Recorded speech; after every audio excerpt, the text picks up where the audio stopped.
Ivana Alawi binawatikos dahil sa 100 iPhone giveaway? Pero teka, bakit nga ba naging kontrobersyal ang isang giveaway na dapat sana nakapagpasaya sa 100 katao?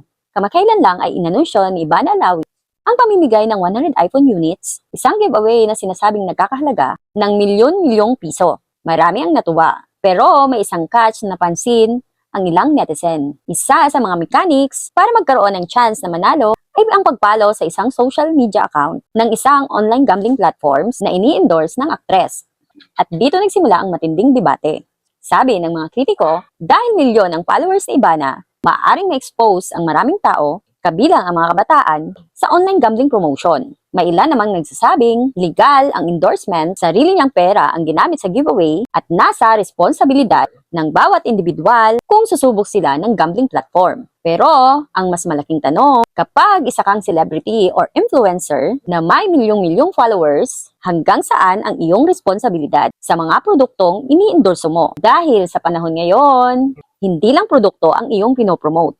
Minsan lifestyle, minsan behavior, at minsan influensya. Kaya bago tayo humusga kay Ivana o sa kahit sinong celebrity, mahalagang tingnan ang magkabilang panig. Ang tanong ay hindi lang, legal ba ito? Ang tanong din ay, responsable ba ito? At higit sa lahat, kapag milyon ang nakatingin sa iyo, paano mo gagamitin ang iyong impluensya? Ikaw, ano ang masasabi mo? Giveaway lang ba ito? O may mas malalim na usapin tungkol sa responsibilidad ng mga influencers? Comment down below. Please like, share, and follow. Bye-bye. Butterflies.